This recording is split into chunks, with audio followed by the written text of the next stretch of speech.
Hello friends, my name is Masood. Today we shall discuss about topic project integration management. Friend, today's topic is very interesting and very important with respect to project management, especially if you are a student of project management and you are planning to give exam of PMP. So this is a very important topic, and definitely you will see this topic and the questions related to this topic definitely in the exam. So let's start. First of all, I would request to please subscribe to my YouTube channel and click on the bell option as well, so that many videos can reach to you. So let's start. Project integration management.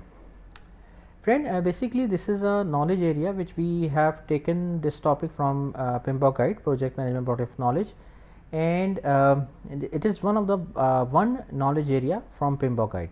Now project integration management, like basically friend, when we talk about integration, we are referring that as a project manager you have to deal with different components of a project, different aspects of the project like scope, time, cost, communication, risk, procurement.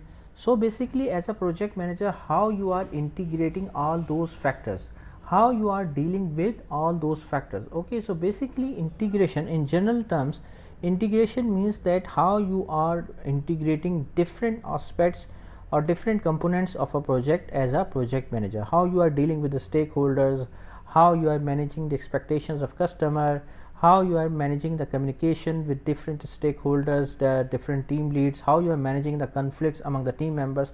So there are different aspects of the project, and every aspect is basically integrated and linked with other aspects as well. So how you are integrating basically. Okay, similarly how you are managing the monitoring and controlling, that how you will evaluate the performance of a project and taking the right action to get back the project on track. So basically in general terms, this is the concept of integration. Now this area covers all PM activities from project initiation to closure. It helps to link processes and tasks together. Like for example, in terms of PMBOK guide, project management body of knowledge, first of all, the first step is project charter. Project charter means to develop, to initiate your project and define the project stakeholder. Friend, basically it is a charter which has to be made by the project manager. Basically this is a document which is developed at a very early stage of a project, in which we mention the high level scope of a project, the milestones, the team members who will involve, and what are the objectives, and what are the constraints, what are the risk issues. So basically it's a one-page document which is to be issued from the basically from the project initiation side, and it basically normally it's made by the project manager.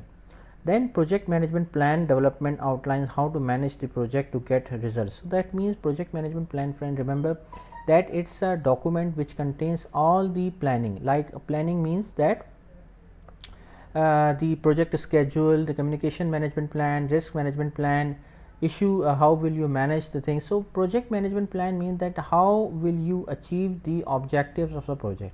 Okay, that is the main objective of making the project management plan. It includes all the planning, which includes project schedule, communication management, procurement management, communication management, risk management. So all these sorts of things are included in the project management plan. Basically it tells you that how will you achieve the objectives and targets of the project.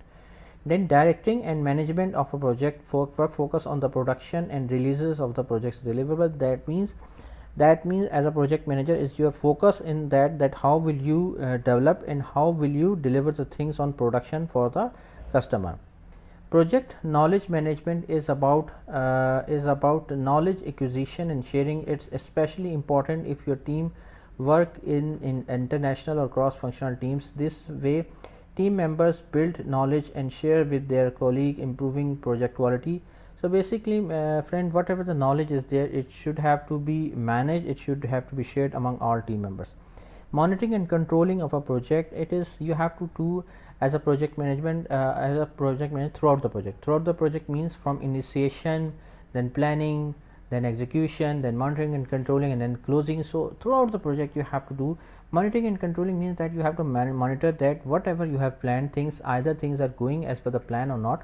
If things are not going as per the plan, so you have to take the right action so that you can get back the project on track. Then performance of integrated change control. If your project needs changing administrative parts such as project sponsor, reviewing the project documentation, then it involves integrated change control tasks.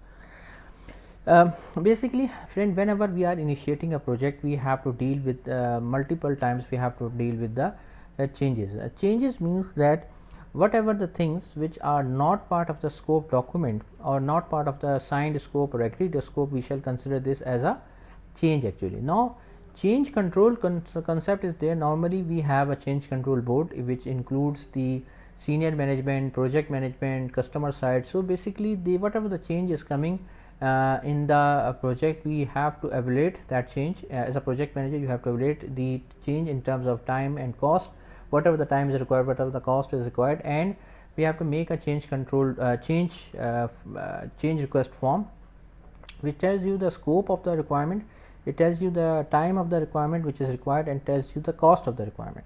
So, change control board is responsible to evaluate the change in terms of time and cost and scope, and if it fulfills all the things, so it will be accepted as a change and it will become a part of the project baseline.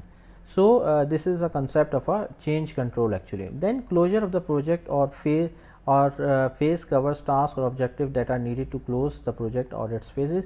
So, basically in terms of integration, friend, as a project manager, you have to see that what were the objective either we are achieving.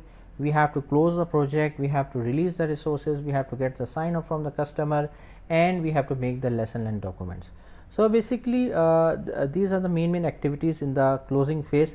So, friend, thanks a lot for watching the video. I hope you like this video. If you like it, please share it with your friends and colleagues, and I hope that this video could be helpful for you.